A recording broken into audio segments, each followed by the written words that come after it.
Hey guys, it's Dana from MadeEveryday.com, and today I invited my daughter to join us. Hi, I'm Lucy. We have a craft to share with you. We are going to make these cute little Danish hearts.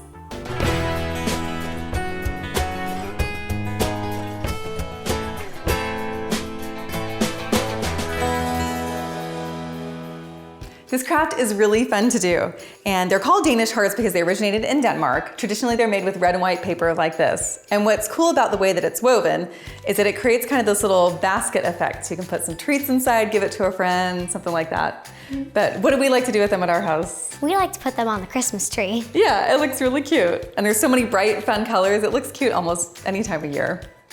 And we have a bunch of different designs. We have one with little tiny squares, one that looks like a flower, and one that looks like a star. And even some felt ones, so we'll show you a different variety. Here's what you need: paper or felt, a pair of scissors, and the free pattern. Now for this project, you need a pattern or a template, and I've created one of those for you. It looks like this. It's on my website. Go to MadeEveryday.com and search for Danish hearts. And it comes in a few different styles. This is the basic one. You've got the one that's a little more tightly woven. And then we'll show you the kind of more advanced stages, kind of the star and the little flower heart thingy. So we're gonna start with the basic first. And I should point out the reason why it's on here 3 times is I tried to maximize your page space. So you can make 3 different hearts from this. Print one on one color and then run another piece of paper or cardstock through your printer, print out another color, and then you can go from there. Good? Okay, Lucy and I are gonna make the traditional red one to start with. So let's cut out our pieces. Okay, you cut out the white and I'll start cutting out the red. There we go. There's one for you. One for you. Why, thank you. Okay, then what you want to do is just cut out around the outside, right? You know the steps. Lucy, when did we make these the first time? Do you remember? I was in 4th grade when we made these. Yeah, do you remember why? Because for our class, we were doing a thing where we had to switch classes and learn about different countries or regions. Yeah, and so we were teaching them about Scandinavia, and so I thought these would be really fun for the kids to do. I've got my 2 pieces here. Toss the scraps. Still cutting. Okay, you keep cutting while I keep going. Okay, now you want to fold this in half, and the pieces will just fold on top of each other so you can see the lines on both sides. And then take your scissors and you're gonna cut right along these lines, kind of like you're making fringe. So stop when you get to the top of the line. You don't want to cut through it. Like that. And if for some reason you don't like the exposed lines on it, you can fold the lines to the inside of the heart. I actually think it looks kind of cool because it creates just gives a little more, I don't know, dimension, sort of like when you outline your artwork when you're done. Kind of like that. Okay, I'm doing both pieces. How you doing over there, Luce? I'm started on my first one. Okay. Good, good. All right, okay. Now that I've got these 2, you're looking good over there too.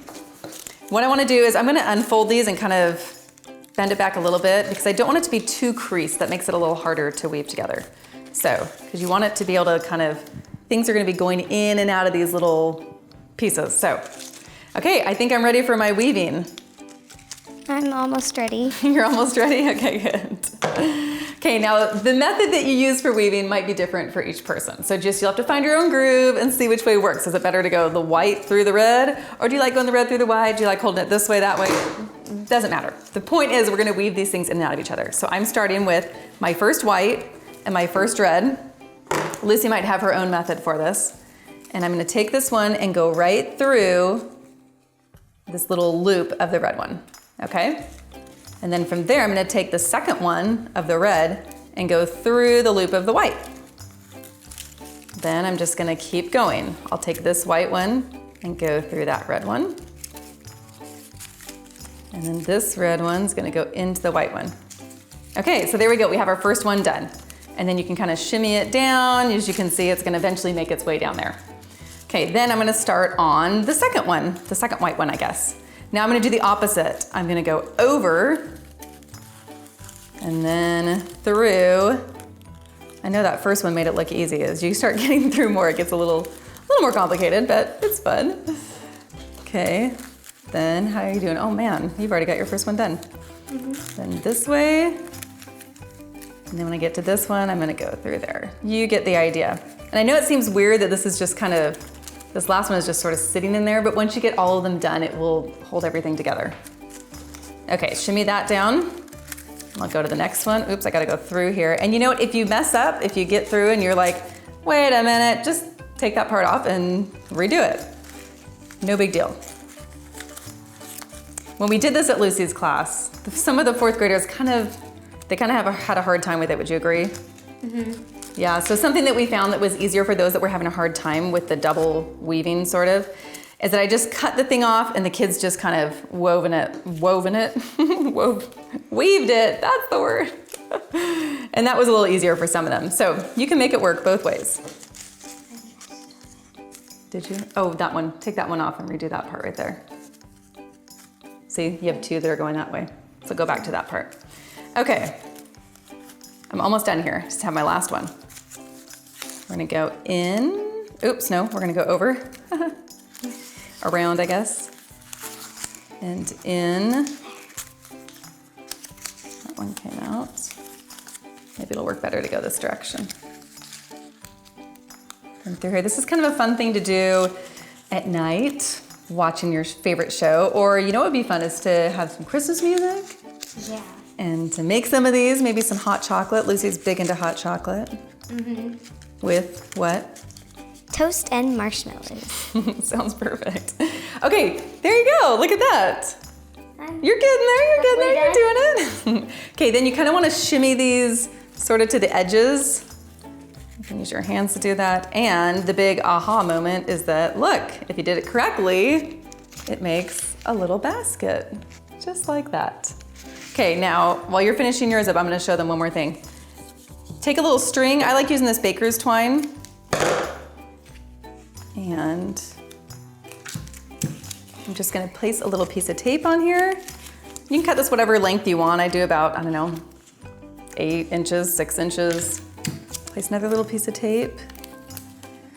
And you can get more technical if you don't wanna have tape in there, but I feel like this works really great.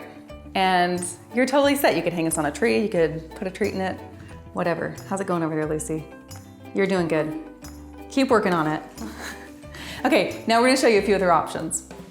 Now, some other ways to really amp these up a bit is to use some cardstock or some glitter paper or felt. And I got all of these supplies at my local Joann Fabric and Craft store, which you like going there with me, right? Mm-hmm. I like looking at all the fabrics. Yeah, running your fingers through all of them. Okay, if you're making it out of cardstock, I will admit that it's a little more probably intermediate, only because the cardstock is a little bit stiffer. So it just takes a little patience as you're weaving it in and out, but it looks really cool when you're done because it is pretty sturdy and stiff. So you would print that the same way, just run some cardstock through your printer or trace it, whatever you want, cut it out. This one is gonna look awesome. I can just picture orange and hot pink.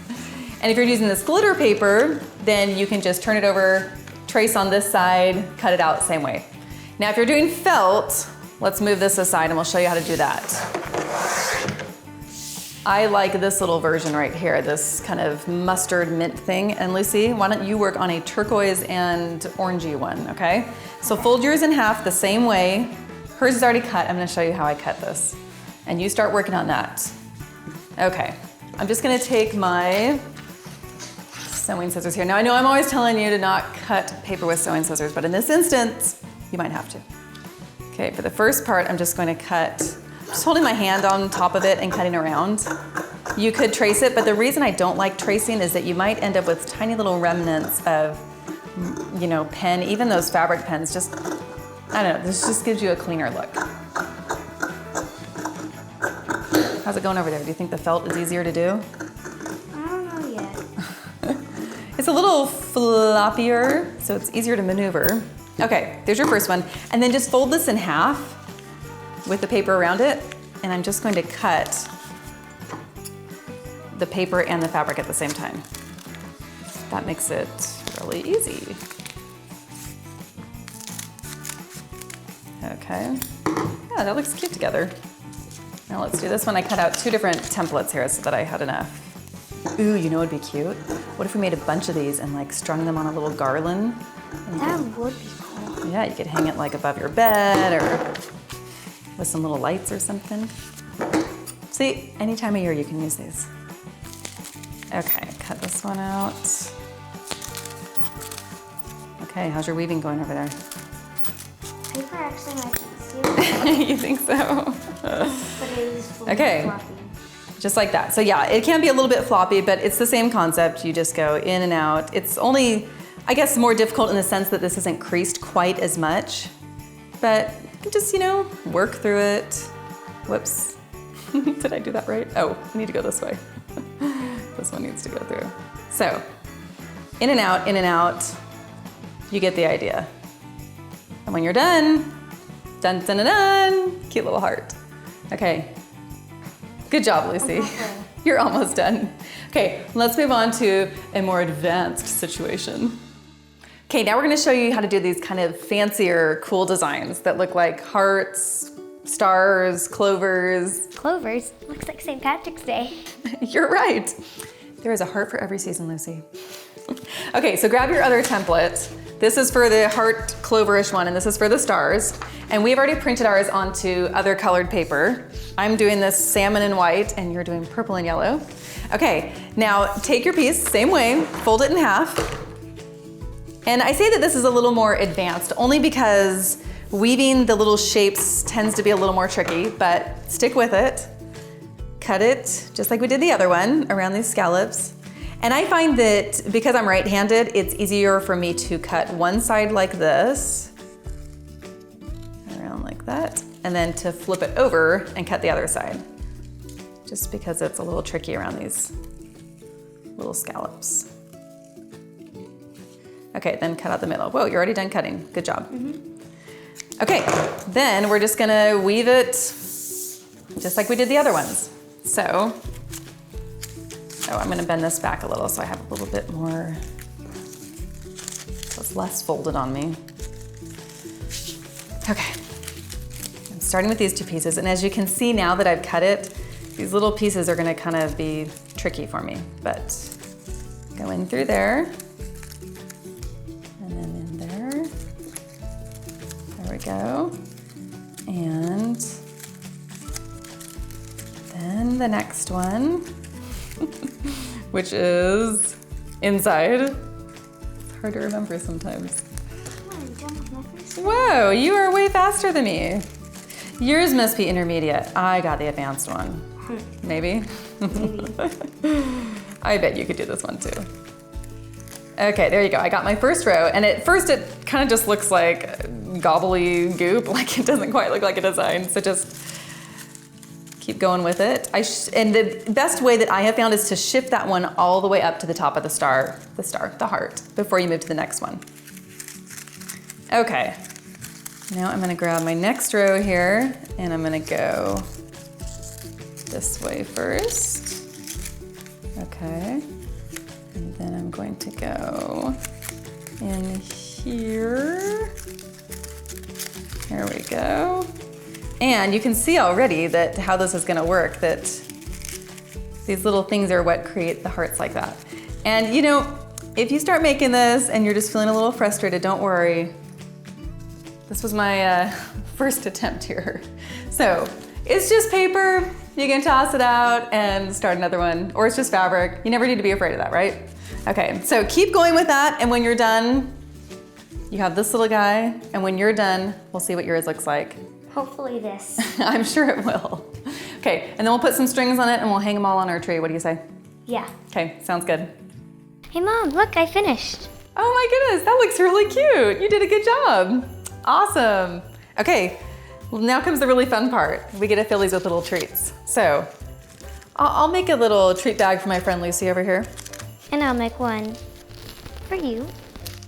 Aw, thanks. You shouldn't have. Enjoy. Okay, should we decorate our tree? Okay.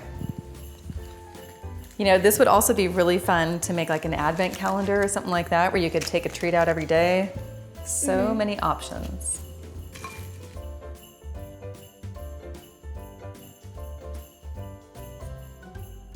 For more ideas and tutorials, you can check out my website, madeeveryday.com. And for all of your craft, paper, sewing, and other fabric needs, head to your local Joann Fabric and Craft store or visit joann.com. And we will see you next time. Bye. Bye.